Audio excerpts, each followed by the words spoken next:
The world famous Butch and Bob Show.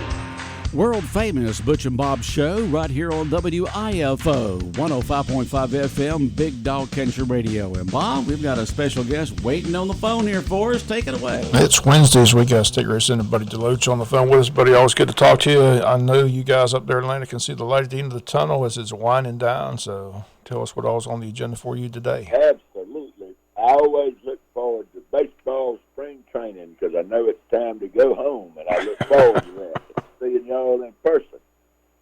It's an incredibly busy time, as you well know, and we will finish up our week tomorrow, and probably late tomorrow night, and then we'll come back next Monday and work towards Sunny Day on Thursday. So we'll do Legislative Day 38 tomorrow. And that'll leave us 2 days.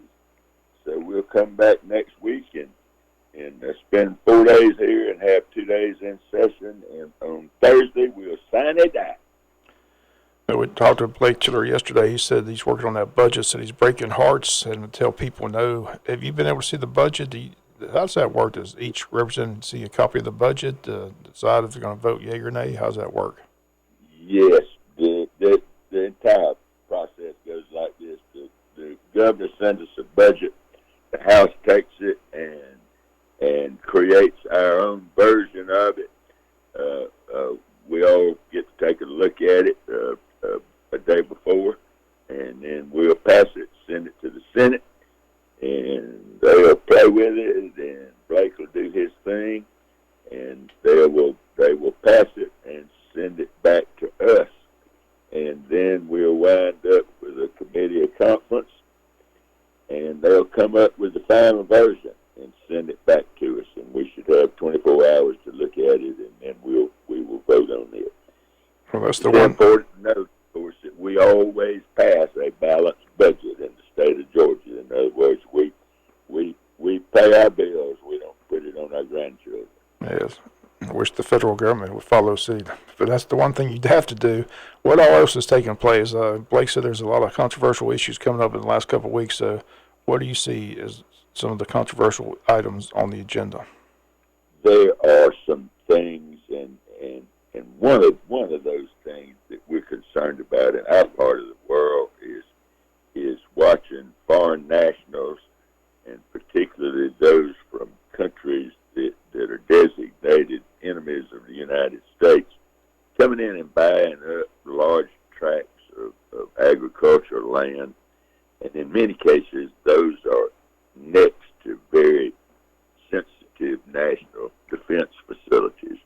But even without that, just them coming in and these foreign countries buying up all our agricultural property. And we have a bill that's passing through the process. We got it out of the judiciary in the House yesterday. It's already passed the Senate. That would prevent that from happening. We're not going to let foreign nationals that are enemies of our country come in and buy up all of our agricultural land. If you're just joining us on the phone with us, State Representative Buddy Deloach from Atlanta. What's the latest on the Okefenokee mining situation? Is that going to... No change. So what's that mean? It's not, they're not going to be able to do it, or... There's no bill moving now. It looks like the permit for the test mine, it looks like that's going to go forward. But we don't know what will happen after that. As we talked before, I think we do have a bill that says that EPD can consider past infractions or bad actions by anybody applying for a permit. They said they weren't able to do that at this time, so we'll pass something giving them the right to do that. I had a little bit of success on a bill I had that was requested by some local boards of election, and I feel like your folks in Wayne County would be interested in that. The current law says that you must have one voting machine for every 250 registered voters in the that didn't make a lot of sense because in some precincts you have 40 or 50% of your registered voters voting early. And our local election officials know where that happens and when it's happening.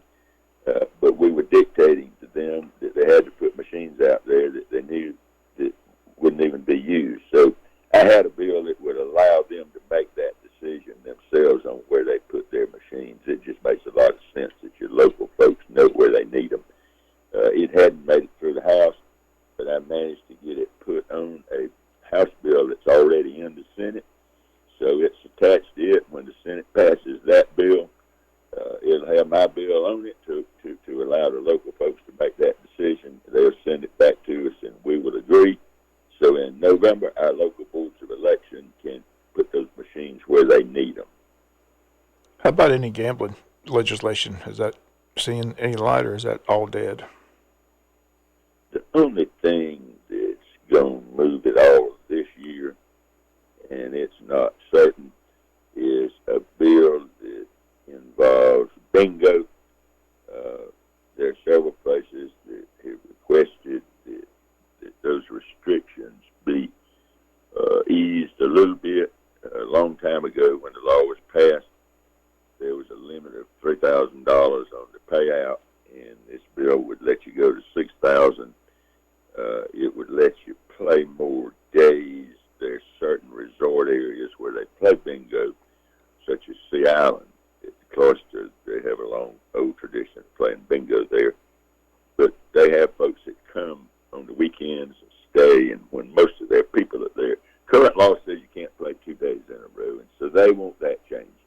And there are several other things. And as part of that proposition, we tried to do something to help McIntosh County. McIntosh County has over 60,000 acres of land that's owned by the state government and another 30,000 owned by the federal government. This is the beaches and the islands and the deep water property. It's the most valuable property in the state of Georgia. And it's off the tax road. So McIntosh County basically just has a very, very small tax base. And we would allow them to license one bingo game there and try to recover some of their lost tax revenue. So those are the only two that have to do with gaming at all. And of course, bingo is already legal in the state of Georgia, so it's just changes in the existing law there. But I don't see any possibility of any other gambling bill passing this year. Yeah, as this session winds down, you're hearing a lot more from your constituents, and if you are, what's on their mind? You know, it's interesting. I get a lot of emails, but they say the same thing, where somebody's just sitting there and punching a button and sending them over and over. And when that happens and it's not actually a personal contact with a constituent, it jams up your email system, but it doesn't really do much to influence us. I heard a good bit about the School Choice Act, or vouchers, if you want to call it that, and that mostly was people that really didn't understand what it did. It's not going to affect schools in your part of the world because it's only those low-performing schools, and fortunately, we don't have many of those. So if a child's in a school that's rated in the lower 25% statewide, and if they've been in that school at least a year, they would have an opportunity to move from that school to another public school or to a private school or to homeschooling and receive a $6,500 a year tuition to help them when they do that. Unlike what most people think, this is not a big boost for private schools. Most of those children caught in those schools are from lower income levels. But we've discovered if you put them in a different setting, many of those that are failing currently and have for years are able to catch up, and their performance improves dramatically. There's a limited number of those scholarships, as they call it, available, so it's not going to have a tremendous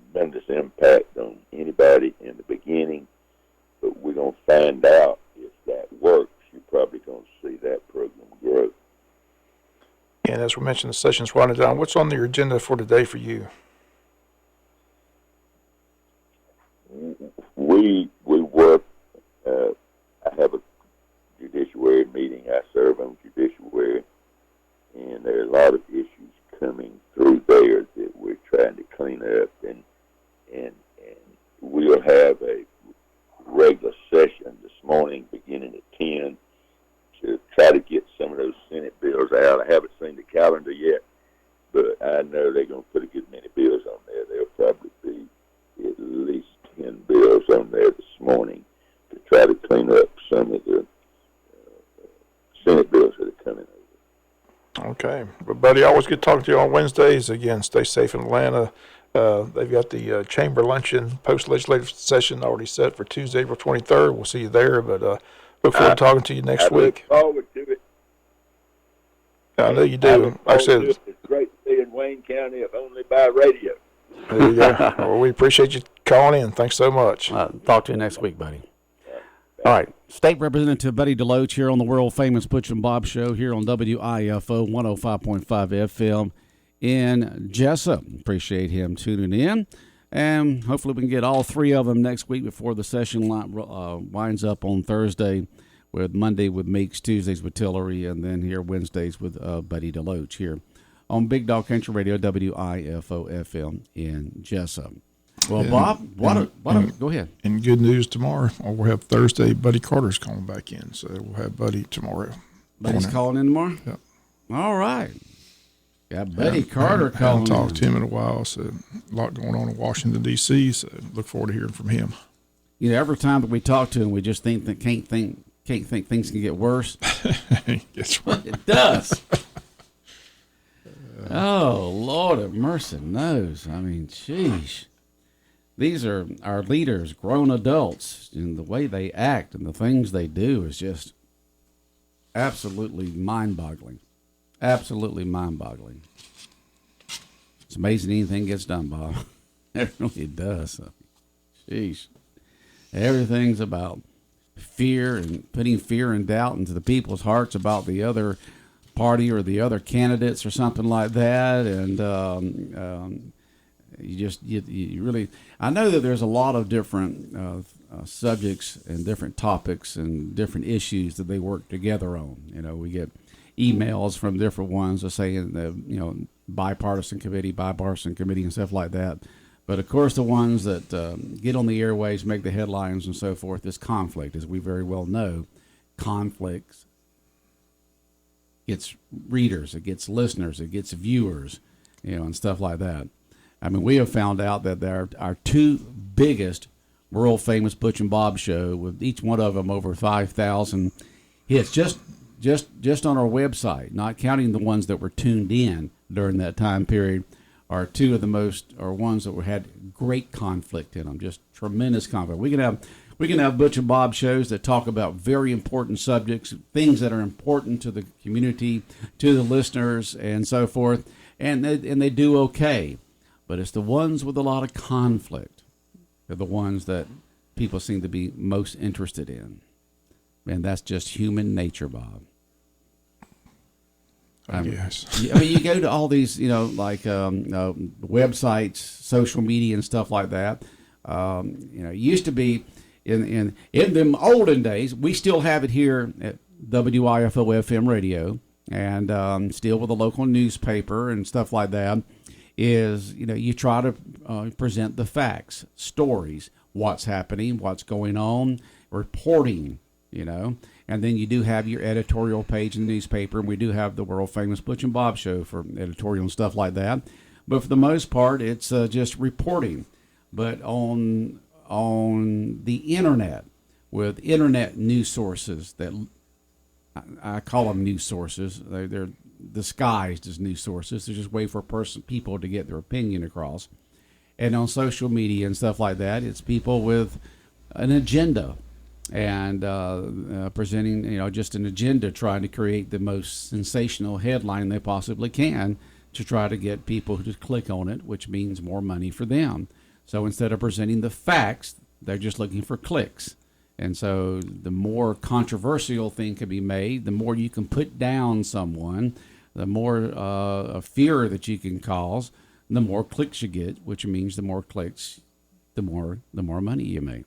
And it's a shame that so many people will read that or listen to that, or whatever the case may be, when it comes to social media and news sources that are not really news sources, but they make it look that way. That people just go on there and they just click on these things because they got sensational headlines and it may line up with the way that they think or whatever. And gone are the days where where people can got most of their news from local radio, television, newspaper, magazines, and stuff like that. But you could pretty well count on the fact that you've got to be factual to a certain point. You can't be liable, factual, or because you're responsible to the FCC, to the government, and to the listeners. But the internet, Bob, is just, it's a wild west when it comes to news and stuff like that. Just the wild west. Whatever, how sensation, what do they call it's the tabloids, it's the supermarket tabloids of news.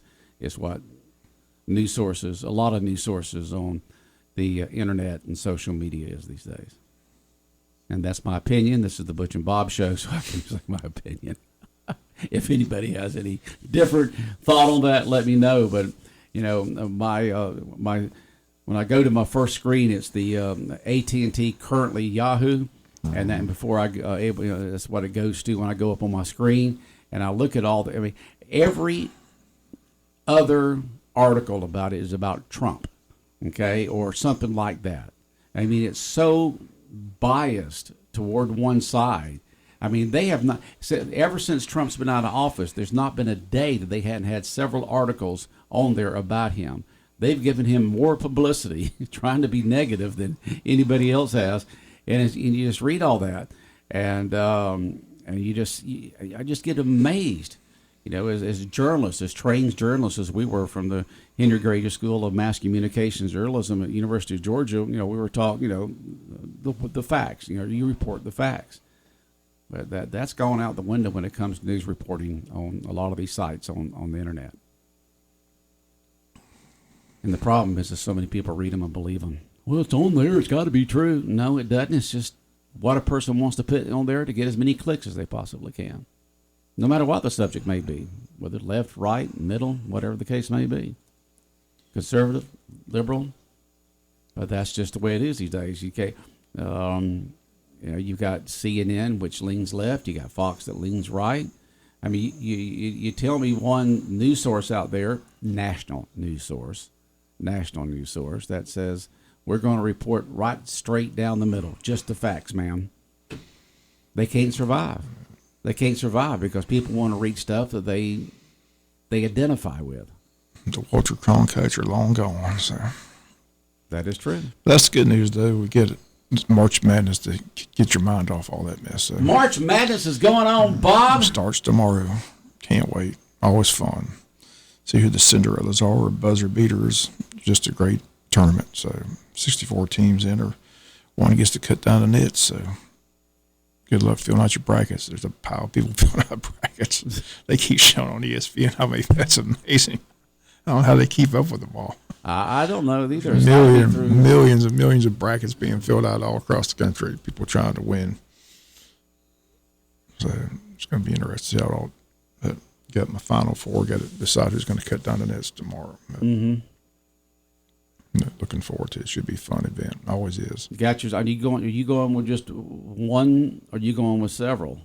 I just only fill out one bracket. You just fill one bracket. Yeah. You don't enter different ones? No. Just, Some people try to cut their losses that way or increases their chances of winning to go several of them. Yeah. It's been a long time since I filled out a bracket. It's one and done. Long time. Okay, but you already picked your Final Four, and they are? Picked the Final Four. Let me see. I got to remember who they are. You got to remember. You're the one that picked them. I know. You wrote it. You read it. You ought to know what you did there, Bob. I've got them: UConn, Houston, North Carolina, and Tennessee. Those are my Final Four. You got Tennessee from the SEC. Now this is the men's side now, right? It's the men's side. Okay. Yeah. You got a good basketball team. I got them coming out of the Midwest. Okay, and the South Carolina girls are doing real good this year, aren't they? Are they undefeated or something like that? Still undefeated, yeah. Man. They got to run into Caitlin Clark at Iowa, though. Yeah. She's the most fun player to watch. And, they were talking about that last night. There's really not a star in the men's bracket. Oh, there's not? No big star. Not really. But when it comes to the women's side, Caitlin Clark has captured America. Everybody's tuned in to watch her play. She's like look at what she's done. She's like the Steph NCAA Curry player ever, men's and women. As soon as she gets over half court, she can fling it. I don't know if I've ever seen that in a long time, but yeah. But March Madness, the men's and women's bracket gets underway tomorrow. So good luck filling out your bracket, because I know there's a lot of people out there filling them out. I know you're excited about not this weekend, but next weekend. That's when the UFL football begins. The what? The UFL. They combined the two spring football leagues from last year. Don't you remember the last couple of years? There have been two spring football leagues, and now they combined them together to make it the United Football League. So instead of having two spring football programs, now you have one. And the very first game is going to be last year's winner of one of the spring leagues and the winner of the other spring league. That's going to be the very first game. Birmingham and someone else. That's like the NIT tournament, not important. Nobody cares. It's football, Bob. It's football. You say so. It is football. It's not football. Some of these players may be playing in the NFL one day. I mean, I was listening to Kurt Warner yesterday on the Rich Eisen show, and he was talking about how he started off. He played college, and then he played the Europe NFL team. I didn't know they had a Europe NFL program over there, but he played in that. He played in the Canadian. He played in Arena. So he got all that experience, and then look what he did with the greatest show on turf back in around 2000. And so you've got good football players there. They're just not quite good enough to make the NFL, because the NFL only has just so many slots. But instead of having two spring football leagues, you got one this year. It's called United Football League. Begins not this weekend, but next weekend, Bob. Football is back. Spring's all about baseball and golf. Major League Baseball. Out there in Seoul, Korea right now. The Dodgers and the Padres are playing right now as we speak. Yep. Seoul, Korea. Seoul, Korea. I wonder what kind of crowd. I hadn't seen what kind of crowd they got. I'm sure it's packed. good. Yeah. I'm sure it's packed over there. They're all out there to see O'Shea Ohtani. Yeah. The Babe Ruth of our era. Yeah. Unfortunately, he can't pitch right now because he's hurt his arm. He hurt his arm, so he's just hitting right now? He's just... And when you say the Babe Ruth of our area, for people who don't know what Babe Ruth did, what did he do to make him so unique? Well, he hit home runs, and plus he pitched. He pitched and hit. Right. Yeah, he could do both. Do both, right. You don't see that very often, but this O'Shea Ohtani, that's what he does for the Angels and now for the Dodgers. He's a pitcher and hitter, hits a lot of home runs, but he's captured the baseball world. Everywhere he goes, they sell out. I mean, the Dodgers paid him big time money, but they're making huge money. They're making all kinds of money. Ungodly amount of money. They're selling a bunch of O'Shea Ohtani jerseys. People can't even say it, but they want his jersey. How do you spell it? I don't know. Look at my T-shirt. I think he recently got married. Oh, did he? I think he did. Okay. But he's the baseball star. Everywhere he goes, it's a sellout crowd. I learned something listening to your local news this morning I didn't know. You're talking about Jim Poindexter went to the city council talking about not having the trees next to the flags. Takes care of all the flags. That's nice. But I didn't know there was a tree board in the city of Jesup. There's a board. There's a board members that look after the trees here in the city of Jesup. It's a tree board. Yeah. A tree board. Yeah, it's been in place for a long time. I'm sure it has, but if I've heard it before, I've just forgotten. I don't know if I've ever been to a tree board meeting. I don't think you have. I know they meet. But he made a good point. Like I said, if you're going to put a flagpole, how about don't put trees? Don't put trees around trees, because it tears it up, it hides it. You don't need trees around a flagpole. No. I just thought it was interesting that he does that by himself. Takes care out of his own pocket. Yeah, and goes and takes care. Because he says when they have certain deaths when you have to fly at half mast, he goes and does that. So he goes around. So hats off to him for doing that. Very active in the VFW. Yeah, right. But he was just asking that they kind of, but they said they got to get with the tree board to decide, because, how people are about trees. Right. Yeah. But see how they can work out that situation. He said the one at the cemetery is the one that's really the problem. Okay. All right. Wayne County baseball, as you mentioned yesterday, with a doubleheader there, won in 2 games. Didn't last long. Man, that was hard to watch. What was the team that we beat? New Hampstead. New Hampstead, that we play them again tomorrow in Savannah, right? They were worse than the Bad News Bears that played in the movie. It was terrible. It was terrible. Needless to say, we're going to win tomorrow, too. Every time the ball went up in the air, he just prayed it didn't hit somebody in the head. Wow. They couldn't even catch a fly ball. I mean, it was awful. It was bad. Yeah, we got to go down there tomorrow. And that'll wrap up this week's series. Yeah, right. And then next week, Easter week, there's only one game. It's a non-region game with Savannah Christian on a Good Friday. Right. Just and that one. Then the fun begins, the week with the Islands and the week with BC after that. So that'll decide the region championship, those 2 series. So okay. The good news, we got both those series. We have 2 out of the 3 games at home. So good. 2 games at home against the Islands, 2 games at home against BC. So schedule is favorable for Wayne County, but it's been a heck of a season. Pitching's been excellent. 16-3, that's a pretty impressive record. So I think the last standings I saw from the Georgia High School Association in Quad A had Wayne County ranked 3rd in the state. So, wow. So I said this team's got a chance to win it all. It's just a matter of putting it all together at the right time, come playoff times. Throw strikes, don't hit the batters. Keep your fingers crossed. Errors. I think I saw something there. I never saw it. New Hampstead hit 5 batters in 1 inning.